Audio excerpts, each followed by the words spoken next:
I guess in the past I've done a couple of series where I've had a topic that was so big I couldn't do in one show, and today I'm going to start a new one. I've talked in the past about the Bible's greatest hits, or the negative impact of the Bible and how it's been interpreted and used. I've talked about scamlets, or ways in which folks have packaged these reusable ways of scamming people, and religions are popular for doing that. Today I'm going to start a new series that I call the Buzzwords of Ignorance. And what I mean by this is words used because of their emotional meaning, relying on the assumed ignorance of the audience and who are unaware of its real meaning.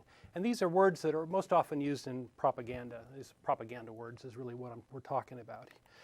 These are often used in politics, like weapons of mass destruction or weapons of mass distraction, depending on what you want to do. The war on terror, the spreading of democracy, those are some national ones. War on drugs. These are all kind of goofy ideas that when you unpack them, they don't make a whole lot of sense. I mean, they sound good on the surface. So, but we're religious, so we're gonna stick to religious-based buzzwords. And today, one that particularly gripes me is the buzzword judeo-christian, and that seems to be used quite a bit lately. So you hear it in the terms of judeo-christian values, judeo-christian beliefs. There's also the judeo-christian founding of the U.S., which you often also hear, but I'm actually going to try to separate that off and do that next time, talk about the Christian nation myth, which is another one of these. They're pretty closely related, it turns out. So it's a propaganda device used with the following purposes. First off, it's a mechanism to gloss over the 1,500 years of Jewish persecution by Christians and their theological differences. So that's one purpose of this term. Another purpose is an attempt to steal credit for America's strength on behalf of God. Third purpose is a way to claim special credit and distinction from secularism and godless communism that we saw during the Cold War, supposedly from Russia, so which is another propaganda device. It's also a way to distance U.S. from Islam. So those are the four ways I think this word is most often used. Yeah, and that last one, even though Islam is as much an offshoot from Christianity as Absolutely. Christianity is an offshoot from Judaism, I would think. Well, yeah, Islam, has roots back into Christianity and Judaism. So and they worship the same God, and people don't seem to realize that, or don't seem to be. Anyway, but we'll get to that. We'll get to that. So these four things. Maybe I'll read a quote for what Judeo-Christian values supposedly mean. This is an editorial from the Washington Post. In our country, Judeo-Christian values is a shorthand for a complex idea, the common culture of the American majority. The values are called Judeo-Christian because they derive from the complementary ideas of free will, moral accountability of the individual rather than of the group, the spiritual imperative of imperfect man's struggle to do what's right, and the existence of a true moral law in the teachings of Jesus Christ and the Jewish prophets, and it goes on. But you can see it's already laden with propaganda. So all four of these ideas I just brought up are strongly related to spinning or interpreting some events from our history. And I think that if you spin those historic events in a certain way, it all kind of adds up in the way that they're using this Judeo-Christian. But it turns out it's all spin. It's these interpretations are false. Did you have something? No? Not yet. Okay. So the interpretations are meant as an ego stroke for the assumed Christian listeners, and to shelter them from reality. They're most often used in political pandering and for votes and donations and that Would sort of you thing. say that calling it Judeo-Christian values instead of Christian values is a way to make the pretense that they speak for as broad a majority as possible? Yeah, I think it's like a puffer fish, right? You're blowing yourself up to be bigger than you are. It's sort of like the way these distinctions about who is and who isn't a true Christian. Suddenly, those distinctions go away when we're trying to talk about how big a majority is Christians the United States really is in order to say that atheists should just shut Sure, up. sure, and it glosses over the fact that a lot of different Christians have very different beliefs internally, right? There's not a whole lot of unanimity between the different Christian sects, and Yeah, I mean, even if it were just Christian values, the values that, say, Fred Phelps holds dear, who, by the way, is at Comic-Con this week. oh boy, okay. Oh, have you heard about that? I've got some stuff to say about that. I haven't. I haven't. But, you know, those are very different from those that, let's say, the Reverend Barry Lynn or Right. some of your Well, the more Protestants and Catholics, warm you and know, fuzzy are Christians. a very big distinction, right? And then within those groups, there are subgroups and so on. And so this whole Judeo-Christian is meant to slam them all together and exclude Islam in the process. So let's talk about the first big event that gives rise to the idea that we're gonna gloss over the history of Christianity. So one definition of Judeo-Christian, just for entertainment, is that I caught on one of the online dictionaries, being historically related to both Judaism and Christianity. The Judeo-Christian tradition. Well, the Judeo-Christian tradition is that of Christians persecuting Jews. Okay, you know, people should be aware of this. You know, the big event here that we're talking about is Christianity budded off from Judaism around the 1st century as a kind of bastard child religion. Christianity rose to power in the 4th century with Constantine converting to Christianity, and from then on it had a lot of power, and from then on Christianity persecuted, tortured and killed Jews from then until the Holocaust and way into the 20th century. So we're talking, you know, 1,500 years or more of systematic persecution, and you can't just gloss over this. This is the history of Christianity. And ironically, the newsreels from the concentration camps that were played to audiences worldwide did more to stop the killing than all of Christianity, the Bible, prayer, and God could do prior to that. And in effect, these little newsreels, I think, made people sort of aware of how awful this was, and woke people up to, you know, we can't have this go on anymore. This is definitely wrong. And from then on, it became a matter of spinning this horrible history, I think, in order to try to, you know, gloss over the killing of millions of people. And so, first off, Judaism and Christianity worship the same God. So we're talking about people who believe the same God supposedly, and if this God really exists, he would presumably stop the killing or pick one over the other. I mean, the Jews think they're you know, special with regard a special race or whatever. But Islam too, you know, Islam worships the same God. So all three of these religions are called Abrahamic religions because they all worship the God of Abraham, which is, you know, pretty important foundational story. I think it's kind of, you know, a difficult distinction. I mean, as atheists, we both think that the Judeo-Christo-Islamo God is a fictional character anyway. Right. And so it's a difficult thing to actually say definitively that they're the same God. I mean, for you instance, have to point out the moment when they changed or the events. well, that I mean, caused it's them to not so change. much that. I mean, let me give you an example. They're different concepts, though, of God. They're right? different concepts. Is that what I you're mean, saying? an example is like The Wizard of Oz has the Wicked Witch of the West, and then there's that other guy whose name escapes me. He wrote something called Wicked. Oh, more recent. Right? It's, I mean, it got made into a musical, and it's the story of the Wizard of Oz from the point of view of the Wicked it's a Witch. riff. It's a riff on the. It's a riff on the Wicked Witch of the West, and it, you know, is designed to make her look different and throws in a bunch of politics. Okay.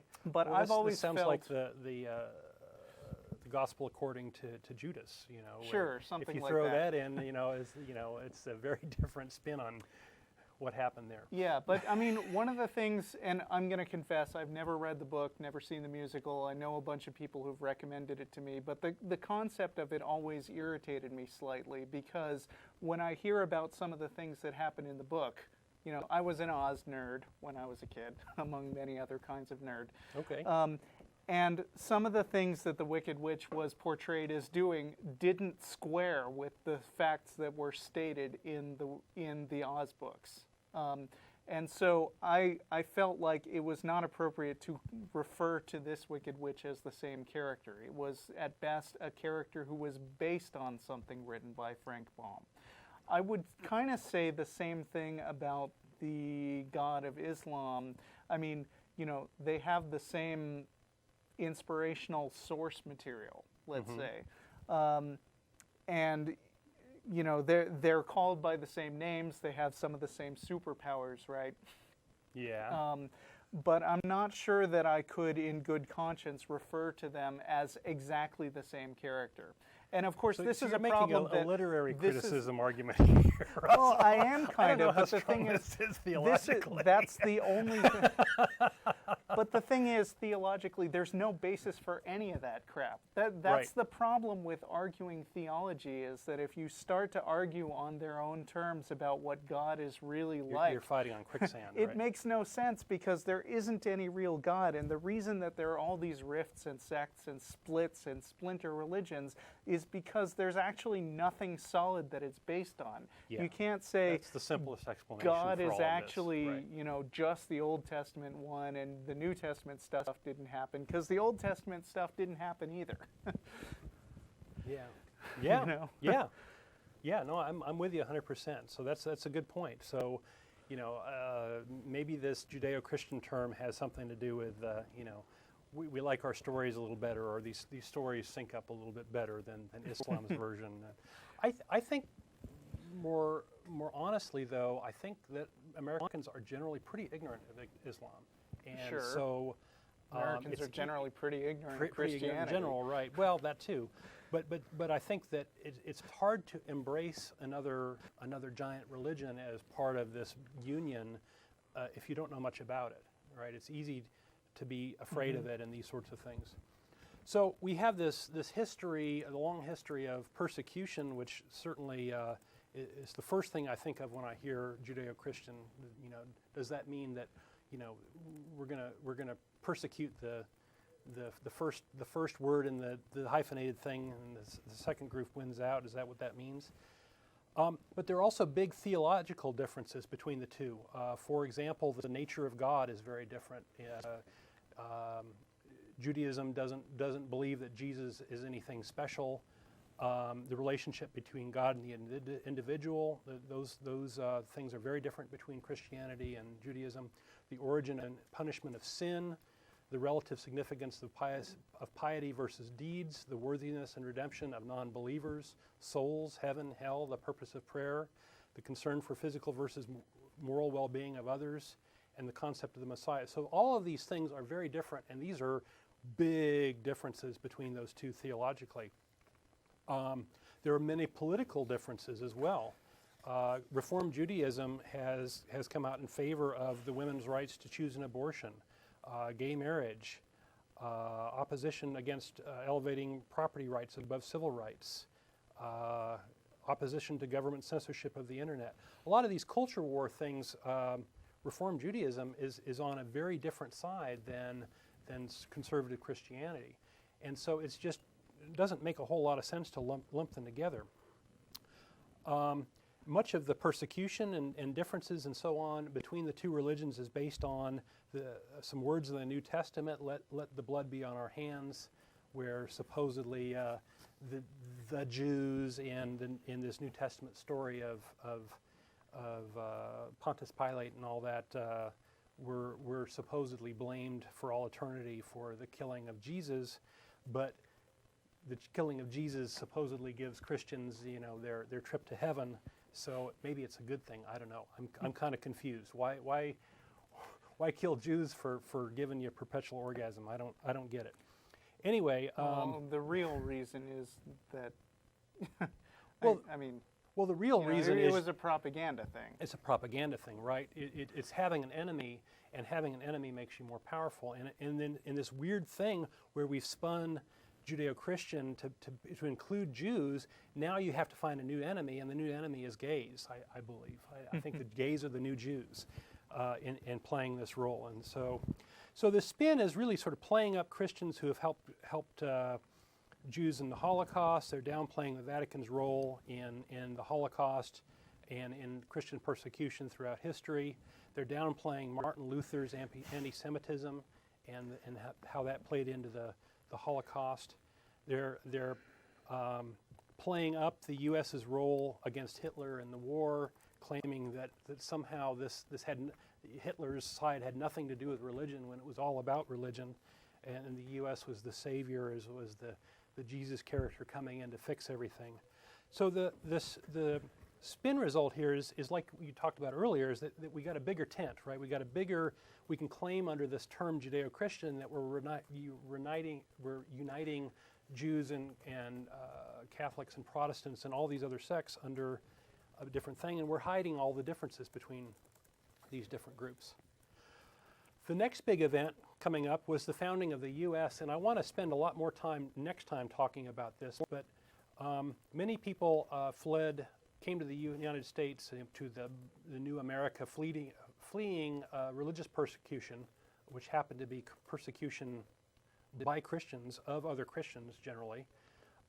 The U.S. was founded on Enlightenment principles. Our Constitution has concepts like freedom, democracy, liberty, self-determination, equality, and capitalism. Those are the foundation, maybe not in all of those in our Constitution, but those are certainly the foundational concepts of the United States. Capitalism, of course, being directly in violation of the amendment about coveting.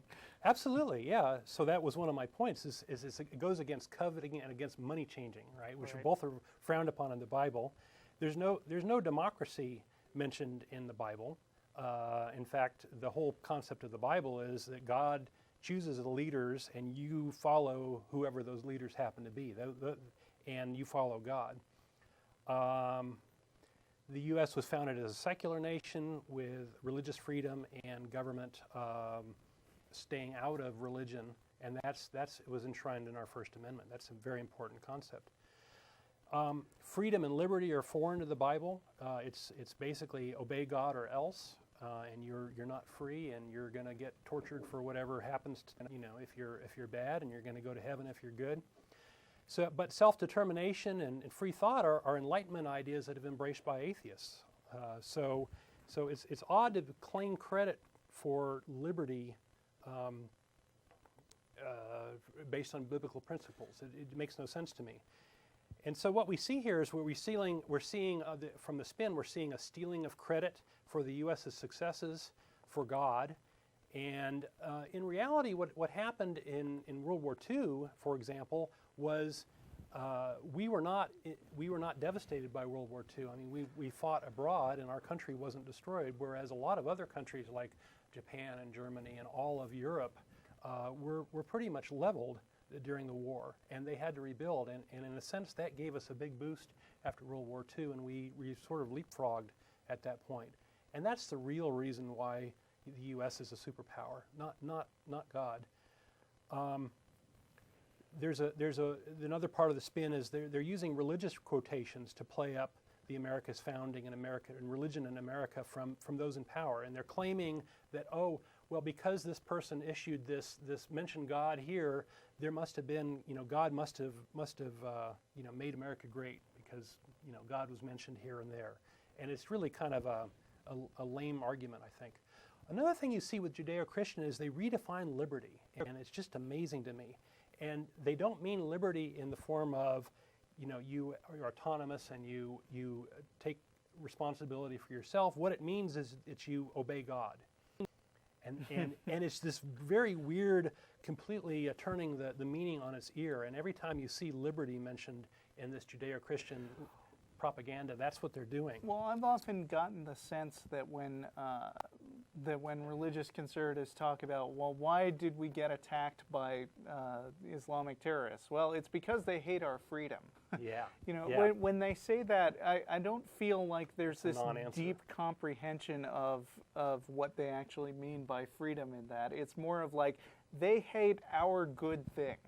Whatever it is, right? I mean, it's sort of like the concept of a MacGuffin, something that's important to the story, but only because it's important to the characters and not because of what it actually is. You're just full of literary references. Oh yeah, aren't you, I'm Russell? gonna go right over the heads of most people. I have dumb to it admit, down I've a never little heard that one. bit. So but, it was an Alfred Hitchcock term. Look it up on TV terms. Oh, okay, okay. I only watched a couple of those movies. The Trouble with Harry's a hoot. That's a great movie. Okay. Anyway, so the result of all this spin, as far as interpreting the U.S. as a judeo-christian nation, is sort of hijacking of the U.S. for religious purposes. And I think that really what's going on is there's an attempt at creating kind of a soft theocracy. That the believers, the Christians, don't really want a theocracy because they realize there's too many different sects, and if any one of them gets in power, all the others are going to get beaten up, as has happened historically for hundreds and hundreds of years. So they don't really want a proper theocracy, but what they want to do is they want to say, oh, well, the successes of America is really a Christian thing, and so we can sort of have a special place over and above the people who don't believe like us, like the atheists and like the Muslims and the all the other religions and things. So that's what's going on there. Two more. The next big event was the Cold War, and the Cold War. After World War II, relations with Russia soured, and there was this Red Scare that America was very, very afraid of these red communists, and religion was used, I think, very unfortunately, was used as a propaganda device to distance ourselves from Russia. We were very much like Russia in many ways. We're kind of a technology-driven country, very powerful, and we were kind of peers in many ways. And there had to be a propaganda device to make us look different, and that became what was used. So in the 50s, we had many church-state violations happen that were trying to promote this idea. We had the motto, "In God We Trust," was born then, putting the words "in God," under God in the pledge. Prayer in public schools was promoted. Ten Commandments monuments were put up around the U.S.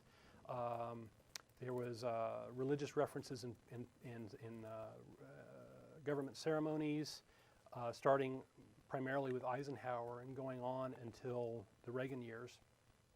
During this time, atheists were vilified as being sort of in the same boat as communists. They were these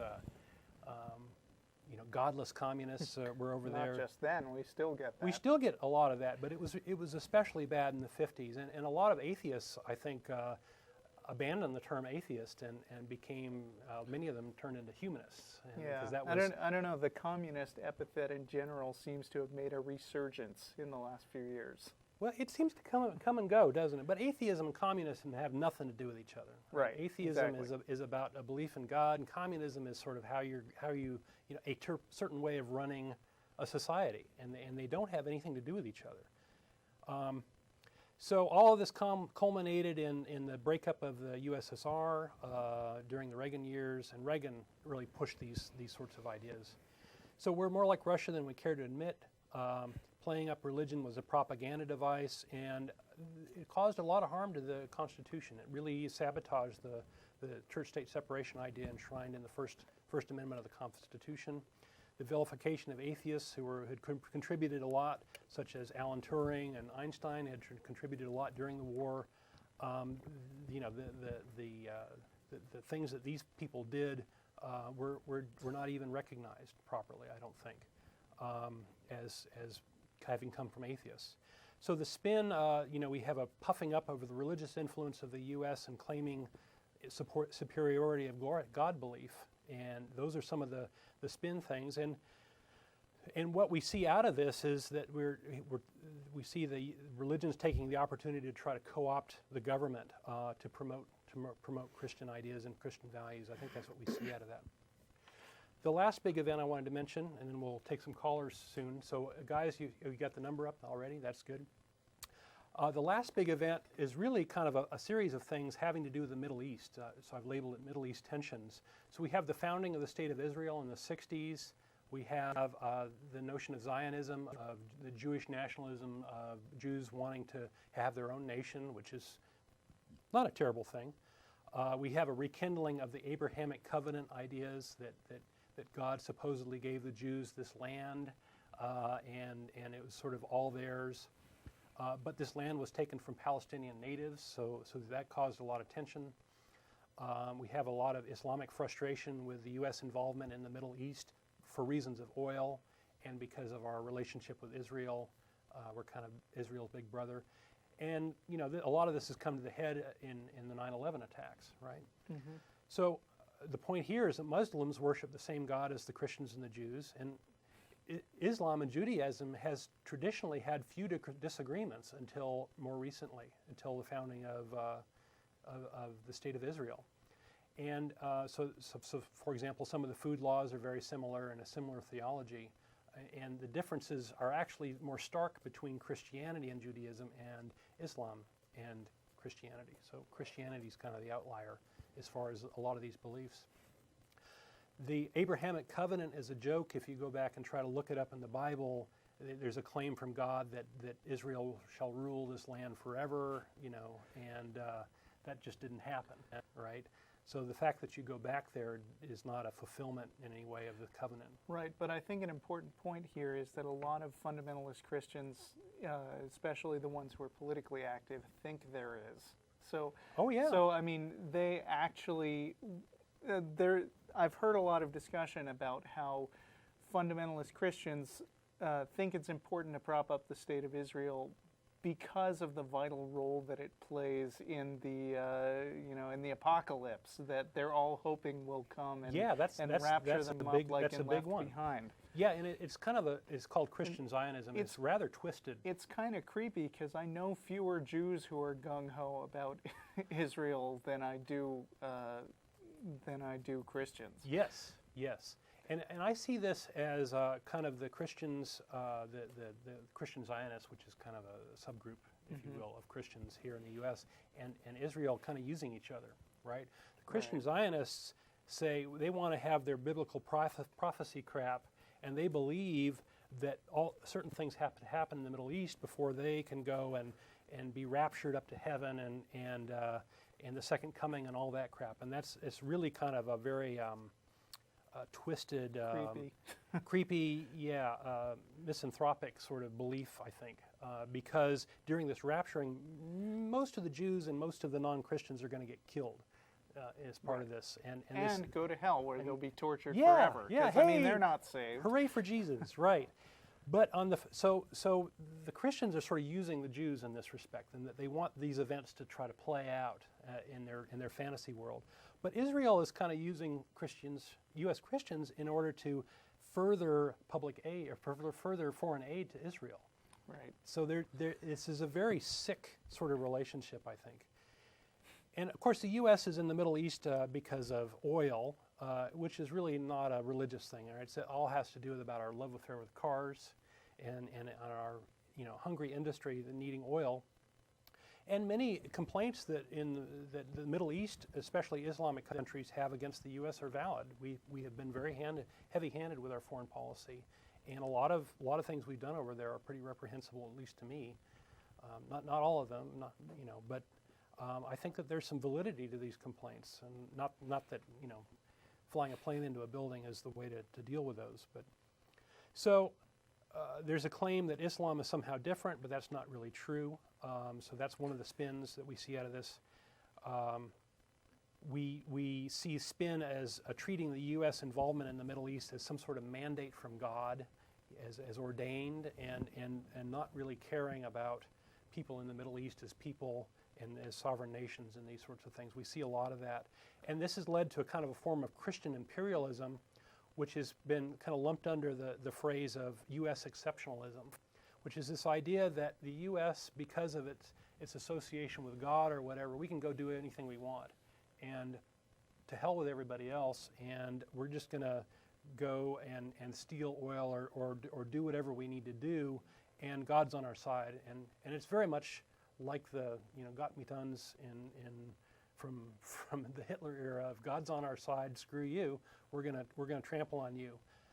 So the result of the spin is we've had the 9/11 attacks, we've had the war in the Middle East that's gone on and on, we've had a kind of a bankruptcy of the U.S. who were spending huge amounts of money, we have deaths of soldiers, and a non-sustainable economy as resulting of this. And I think that, these sorts of things are very serious and are sort of tearing apart our nation. So in summary, this judeo-christian term is used as a propaganda device to advance Christianity, especially their political motivations. And I see this term as part of a big web of lies with bad consequences for our nation. And it seems that the lies are necessary for Christianity because they don't have the truth. They don't have the facts on their side. And most believers can't tell the difference between a lie and the truth. So I think Or care, right. And people who use this word should be forced to confront the real meaning of the term and its impact on the world.